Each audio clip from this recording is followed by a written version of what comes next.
याद रखना, अगर बुरे लोग सिर्फ समझाने से समझ जाते तो बांसुरी बजाने वाला कभी महाभारत नहीं होने देता। आज की कहानी है प्यास। श्री कृष्ण स्वयं भी महाभारत रोक ना सके। इस बात पर महामुनि उतंग को बड़ा क्रोध आ रहा था। संयोगवश भगवान श्री कृष्ण उसी दिन द्वारका जाते हुए मुनि उतंग के आश्रम में आ पहुंचे। मुनि ने उन्हें देखते ही कटु शब्द कहना प्रारंभ किया। आप इतने महाज्ञानी और सक्षम होकर भी युद्ध नहीं रोक सके। आपको उसके लिए शाप दे दूं तो क्या यह उचित न होगा?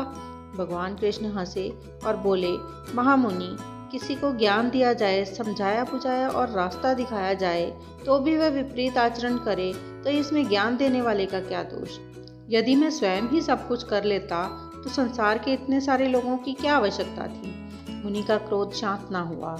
लगता था वे मानेंगे नहीं, शाप दे ही देंगे। तब भगवान कृष्ण ने अपना विराट रूप दिखाकर कहा, महामुनि, मैंने आज तक किसी का अहित नहीं किया। निष्पाप व्यक्ति चट्टान की तरह सुदृढ़ होता है। आप शाप देकर देख लें, मेरा कुछ नहीं बिगड़ेगा। हाँ, आपको किसी वरदान की आवश्यकता हो तो हमसे अवश्य मांग लें। उत्तंक ने कहा, तो फिर आप ऐसा करें कि इस मरुस्थल में भी जल वृष्टि हो और यहाँ भी सर्वत्र हरा भरा हो जाए। कृष्ण ने कहा, तथास्तु, और वहाँ से आगे बढ़ गए। महामुनि उत्तंक एक दिन प्रातःकाल भ्रमण में कुछ दूर तक निकल गए। दिन चढ़ते ही धूल भरी आंधी आ गई और मुनि मरुस्थल में भटक गए। जब कोप शांत हुआ तब उत्तंक ने अपने आप को निर्जन मरुस्थल में पाया। धूप तप रही थी। प्यास के मारे उत्तंक के प्राण निकलने लगे।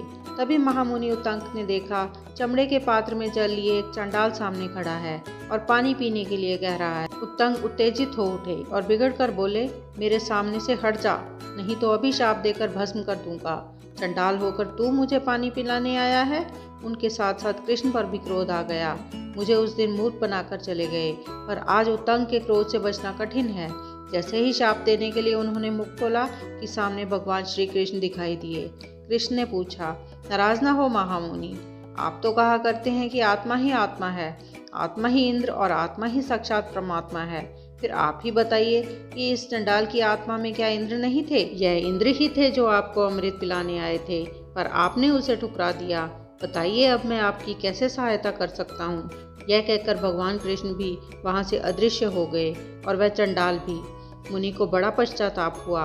उन्होंने अनुभव किया कि जाति, कुल और योग्यता के अभिमान में डूबे हुए मेरे जैसे व्यक्ति ने शास्त्र ज्ञान को व्यवहारिक नहीं बनाया, तो अगर कौरवों पांडवों ने श्री कृष्ण की बात को नहीं माना तो इसमें उनका क्या दोष? महापुरुष तो केवल मार्गदर्शन कर सकते हैं। यदि कोई उस प्राप्त ज्ञान को आचरण में न लाए और यथार्थ लाभ से वंचित रहे तो इसमें उनका क्या दोष? कृष्ण कहते हैं कि परिस्थितियों से भागो मत, उनके सामने डट कर खड़े हो जाओ, क्योंकि कर्म करना ही मानव जीवन का पहला कर्तव्य है। हम कर्मों से ही परेशानियों से जीत सकते हैं। अगर आपको श्री कृष्ण की यह कहानी पसंद आई तो इसे लाइक और शेयर करें और ऐसी और भी कहानियाँ सुनने के लिए हमारे चैनल को सब्सक्राइब करें। धन्यवाद।